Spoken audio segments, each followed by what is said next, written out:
लोकसभा चुनाव को देखते हुए चुनाव आयोग जितना एक्टिव नजर आ रहा है, आयोग के पास उतनी ही शिकायतें भी पहुंचती जा रही हैं। एक के बाद एक फिर पीएम मोदी की शिकायत आयोग के पास पहुंच गई है। सिर्फ पीएम मोदी की ही नहीं बल्कि सीबीआई, ईडी और एनआईए की भी पहुंची है। इससे सियासत गर्मा गई है और मामले में तुरंत कार्रवाई की मांग की जा रही है। तो क्या है पूरा मामला, क्यों एक बार फिर कटघरे में पहुंचे हैं पीएम मोदी समेत सीबीआई, ईडी और एनआईए, जानने के लिए देखिए ये रिपोर्ट।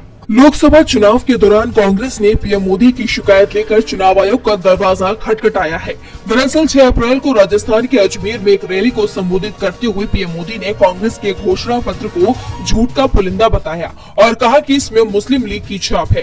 कांग्रेस ने पीएम के इस बयान पर कड़ी आपत्ति दर्ज करते हुए कहा कि लोकसभा चुनावों में बीजेपी के 180 सीटों के आंकड़े को पार करने की संभावना से डरे हुए हैं और इसीलिए फिर से वही घिसी पिटी हिंदू मुस्लिम स्क्रिप्ट का सहारा ले रहे हैं। इस मामले में चुनाव आयोग में पीएम मोदी के खिलाफ शिकायत भी दर्ज कराई गई। इसकी जानकारी देते हुए कांग्रेस महासचिव ने कहा कि ये चुनाव आयोग के लिए सभी दलों के लिए समान अवसर और अपनी स्वतंत्रता प्रदर्शित करने का समय है। हम उम्मीद करते हैं कि आयोग अपने संवैधानिक जनादेश को बराबर रखेगा। सोमवार को पीएम के साथ ही सीबीआई, ईडी और एनआईए के खिलाफ भी चुनाव आयोग में शिकायत दर्ज कराई गई। टीएमसी का 10 सदस्यीय डेलीगेशन चुनाव आयुक्त से मिला। टीएमसी के दल में जिसमें डेरेक ओब्रेन, डोला सेन, साकेत गोखले और सागरिका घोष शामिल थे। टीएमसी ने आयोग से सीबीआई, ईडी और एनआईए प्रमुख को बदलने की मांग की। पार्टी का आरोप है कि बीजेपी केंद्रीय एजेंसियों का दुरुपयोग कर रही है। उन्होंने कहा कि जिस तरह से सीबीआई, ईडी काम कर रही है और टीएमसी नेताओं को निशाना बनाया जा रहा है, ये शर्मनाक है।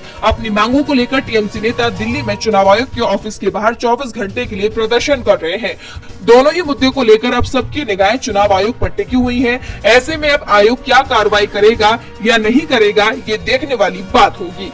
डीबी लाइव की रिपोर्ट।